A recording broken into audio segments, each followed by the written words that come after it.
প্রথমেই সালাম জানাই আমাদের দেশের মাননীয় প্রধানমন্ত্রী তারেক রহমানের নিকট। তৎসঙ্গে সালাম জানাই আমাদের এই কুড়িগ্রাম ২৬-২ আসনের এমপি মহোদয় ডক্টর আতিক মুজাহিদ, তাকেও সালাম জানাই। তিনি আমাদের এই প্রত্যন্ত উত্তরবঙ্গের ফুলবাড়ী থানা একটি জেলা রয়েছে, এই ফুলবাড়ী থানার কথা উনি সংসদে তুলে ধরেছে আমাদের জন্যে।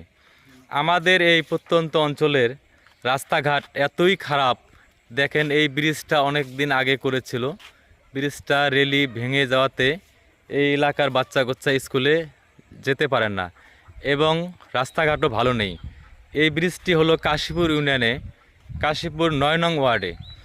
৯ নং ওয়ার্ডের আমার মনে হয় ১ কিলো রাস্তাও এখনও পাকা করা হয়নি। একটি ওয়ার্ডে কমপক্ষে ১০,০০০ লোকের বসবাস, ১০,০০০ লোক যেখানে বাস করে, সেখানে একটি রাস্তাও পাকাকরণ হয়নি।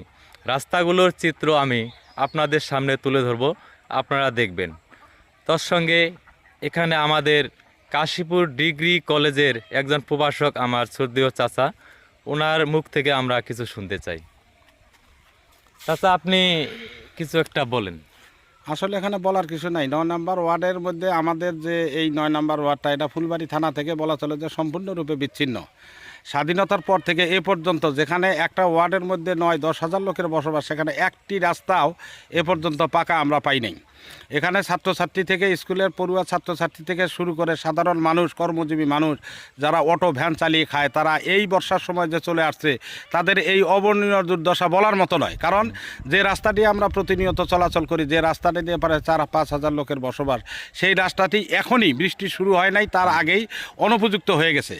এবং অসুস্থ একজন মানুষ অসুস্থ হলে তাকে নিয়ে যাওয়ার জন্য যে একটা মাইক্রো বা অ্যাম্বুলেন্স আমরা এই মেইন রোড থেকে এই রোডে যে আমরা ভিড়াবো, তার কোনো ব্যবস্থা আসলে নাই। একটা কোনো মানে ১০০ টাকা দিলেও তারা কখনোই আসবে না। বিশেষ করে গর্ভবতী মায়েদের জন্য, গর্ভবতী মা, অসুস্থ মানুষ, বিশেষ করে আজ থেকে ৩ দিন আগে আমাদের এলাকার এক ভাই স্ট্রোক করছিল, তাকে নিয়ে যাওয়ার জন্য আমরা এইখান থেকে মানে ভাড়ে করে, অর্থাৎ ঘাড়ে করে আমরা জলচকি বিছিয়ে ঘাড়ে করে তাকে আমরা গাগলা বা এই কলেজ মোড় পর্যন্ত নিয়ে আসার পরবর্তীতে তারপরে গাড়িতে উঠাইয়া জরুরি রোগীকে আমরা নিয়ে যাই।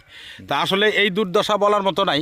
কিছুদিন আগে আমাদের সম্মানিত সাংসদ বলেছিলেন যে বাংলাদেশের মধ্যে কুড়িগ্রাম জেলা ২০০ বছর পিছিয়ে, তার পরবর্তীতে আরও ৫০ বছর পিছিয়ে আছে আমাদের ফুলবাড়ী।